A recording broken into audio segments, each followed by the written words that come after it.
আমাৰ যেটো শহীদ স্মাৰক প্ৰকল্প বহুদিনীয়া এটা আমাৰ আকাংক্ষা আছিল সপোন আছিল অহাকালি আমি ৰাতিপুৱা 11 বজাত এই শহীদ স্মাৰক প্ৰকল্প শুভ উদ্বোধন কৰিম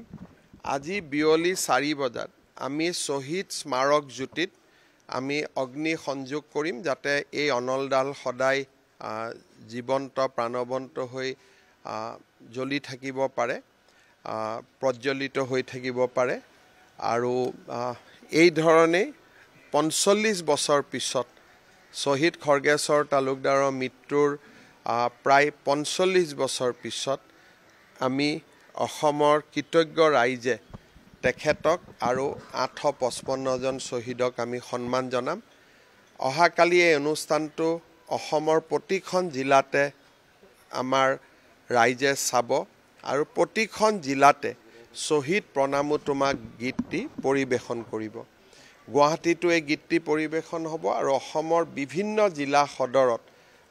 হাজাৰ হাজাৰ যুৱক যুৱতী অহাকালি শহীদ প্ৰণামো তোমাক গীতটো পৰিবেশন কৰিব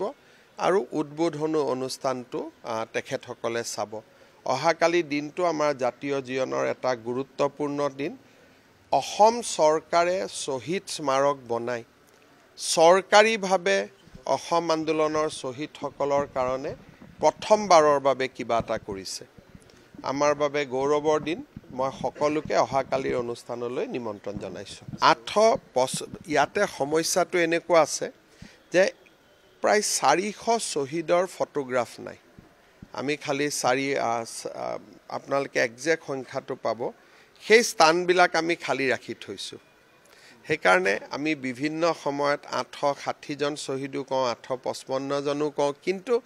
একজেক্ট কথাটো হৈছে যে নাম ঠিকনা আছে ফটোগ্ৰাফ নাই কাৰোবাৰ ফটোগ্ৰাফ আছে নাম ঠিকনা নাই গতিকে শেষৰ ফালৰ 10-15 জনৰ ক্ষেত্ৰত এটা কনফিউজন আছে কিন্তু আটাইতকৈ ডাঙৰ কথা প্ৰায় 400 শহীদৰ আমি ফটোগ্ৰাফ পোৱা নাই এতিয়া আমি এটা প্ৰকল্প হাতত লৈছো যে তেওঁলোকৰ ভাইয়েক বা তেওঁলোকৰ ককায়েকক সন্মুখত বহাই তেওঁলোকৰ যেটো একজেক্ট নহব কিন্তু প্ৰায় তেওঁলোকৰ দৰে হ'ব তেনেকৈ আমি ফটোগ্ৰাফ অংকন কৰাৰ এটা নতুন প্ৰজেক্ট এটাও আমি হাতত লৈছো